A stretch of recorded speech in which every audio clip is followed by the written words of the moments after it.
Hello जी, कैसे हैं आप? मैं हूं नीरज शर्मा और आप देख रहे हैं भाई साहब नीरज व्हाट्स स्पोकन इंग्लिश।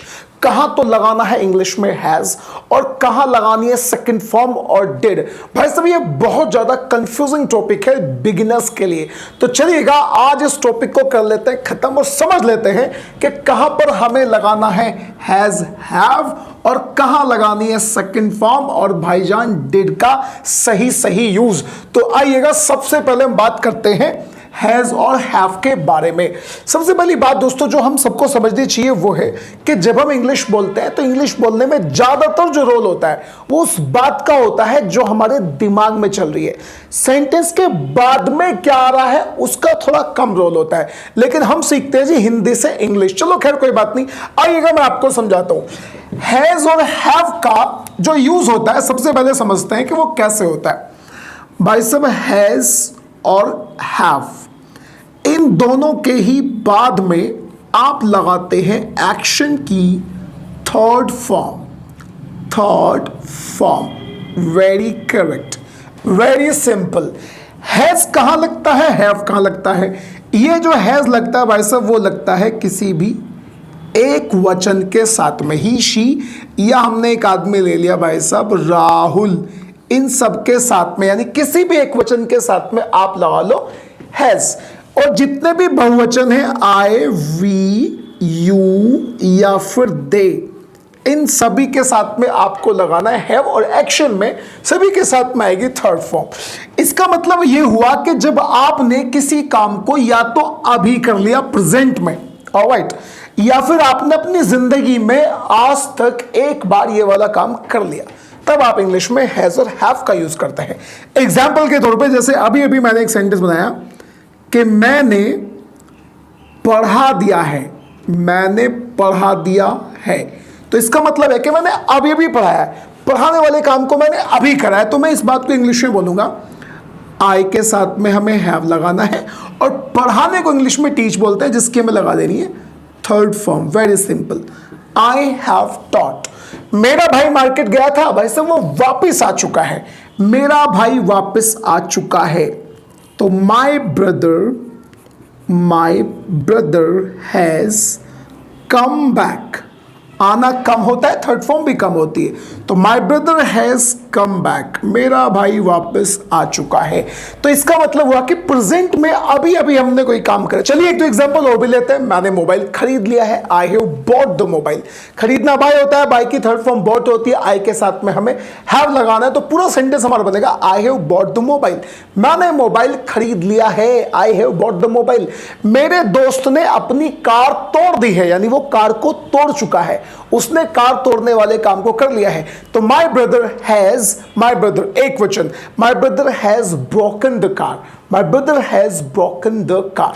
चलिएगा अब बात करते हैं कि बचपन से लेकर आज तक हमारी जिंदगी में कोई काम हो चुका है, हमने एक या दो बार उस वाले काम को कर लिया है, उस बात को भी आपको इंग्लिश में हैज और हैव के ही साथ में बनाना है, क्योंकि आप उस वाले काम को अपनी जिंदगी में एक या दो बार एक्सपीरियंस कर चुके हो। जैसे वैसे मैंने बोला कि मैंने ताजमहल देख लिया है, वो बात अलग है कि मैंने ताजमहल देखा कब था, लेकिन मैंने देख लिया है, मैंने ताज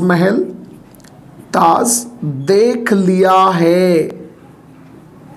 लिया है। तो इस बात को भी मैं हैज और हैव वाले सेंस में ही बनाऊंगा। तो मैंने बोला I have seen the Taj, I have seen the Taj, मैंने ताजमहल देख लिया है। I have seen the Taj, उसने मुंबई देख ली है, तो ही के साथ में हमें हैज लगाना पड़ेगा। ही has seen Mumbai, he has seen Mumbai, यानी एहसास है हमारे साथ, बचपन से लेकर आज तक हमारी जिंदगी में काम हो चुका है। कौन सा? मुंबई को देखने वाला। तो मैंने इंग्लिश में सिंपल बोल दिया he has seen Mumbai, I have seen the Taj. मेरे पास अब से 20 दिन पहले जो बिजली का बिल आया था उस वाले बिल को मैंने जमा कर दिया है। तो मैंने बिल जमा कर दिया है, आई हैव, बिल जमा करना पे होता है जिसकी थर्ड फॉर्म पेड होती है।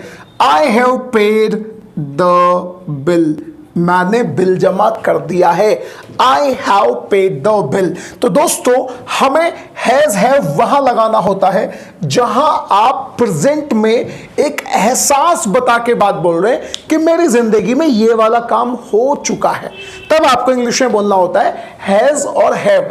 अब दोस्तों बात कर लेते हैं पास्ट इंडेफिनिट यानी सेकंड फॉर्म कहां लगानी है और ये डिड का इंग्लिश में रोल क्या होता है। चलो बात करते हैं। भाई साहब आप बता रहे हैं कि आपने कोई भी काम पास्ट में करा था। एग्जाम्पल के तौर पे कल आपने 9 बजे पढ़ाया था, कल आपने इंग्लिश बोली थी, कल आप मार्केट गए थे, कल आपने चाय पी थी, कल आप दोस्त से मिले थे, किसी भी काम को आपने पास्ट में करा था।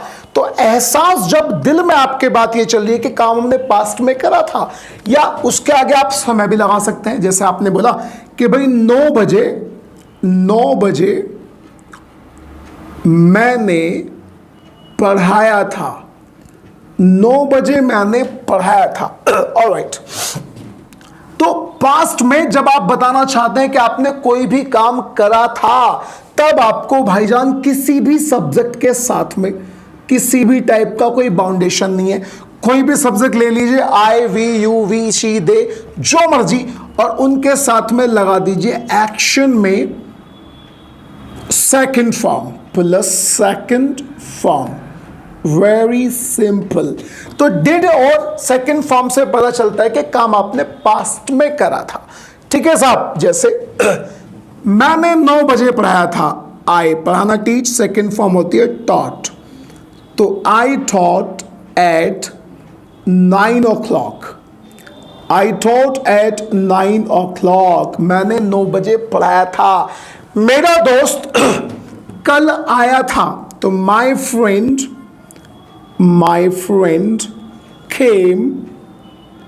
came yesterday, मेरा जो दोस्त है भाई साहब वो कल आया था। तो माई फ्रेंड came yesterday। अब अगर इस टाइप की बातों को हम नेगेटिव बनाना चाहते हैं तो हमें डिड नॉट लगाना पड़ता है, डिड नॉट। और डिड नॉट भी किसी भी सब्जेक्ट के साथ में आप लगा सकते हैं, आई, यू, वी, ही, शी, दे, सबके साथ में डिड नॉट। और जहां भी आप डिड नॉट लगाएंगे श्रीमान जी, वहां आपको लगानी पड़ेगी फर्स्ट फॉर्म। तो यहां पर सेकंड फॉर्म खाली कहां आएगी? जहां आप पॉजिटिव बात बोल रहे हैं, जहां आप यस कर रहे हैं कि हां मैंने काम को करा था। नेगेटिव बोलोगे तो आपको बोलना पड़ेगा डिड नॉट और action plus first form. Example के तौर पे मैंने इंग्लिश नहीं बोली थी, तो आई डिड नॉट स्पीक, यानी first form. I did not speak English. Very simple, I did not speak English. उसने झूठ नहीं बोला था, तो he did not tell a lie, he did not tell a lie. तो डिड का role यहां पर अभी तक कितना आया है? डिड का रोल यहां पर अभी तक इतना आया है कि जब आप पास में मना करना चाहते हैं तब आपको डिड नॉट के साथ एक्शन में फर्स्ट फॉर्म लगानी पड़ती है। अब बात करते हैं कि इस टाइप की बातों के आप क्वेश्चन श्रीमान जी कैसे बनाएंगे। क्वेश्चन बनाने के लिए सबसे शुरू में आपको डिड ही लगाना पड़ेगा, फिर लगा लीजिए कोई सा भी सब्जेक्ट, और फिर लगा लीजिए एक्शन की फर्स्ट फॉर्म। जी हाँ, बी केयरफुल कि आपको एक्शन की केवल और केवल फर्स्ट फॉर्म ही यूज करनी है। क्यों जी भाई साहब? क्या आपने पढ़ाया था? तो ये क्वेश्चन आप डिड के साथ बनाएंगे। Did you teach? क्या आपने कल पढ़ाया था? तो टीच के आगे आप यस्टरडे लगा दीजिए। Excuse me, did you teach yesterday? क्या तुमने कल पढ़ाया था? क्या आप मार्केट गए थे? तो did you go to market, first form. Did you go to market? Did you go to market yesterday? या कोई भी समय लगा सकते हैं, 8 बजे, 9 बजे, 10 बजे, 11 बजे, 12 बजे। तो दोस्तों पास्ट इंडेफिनिट का आप यूज करते हैं कि आपने किसी काम को पास्ट में करा था। मैं मार्केट गया था, I went to the market. मैंने इंग्लिश बोली थी, आई स्पोक इंग्लिश।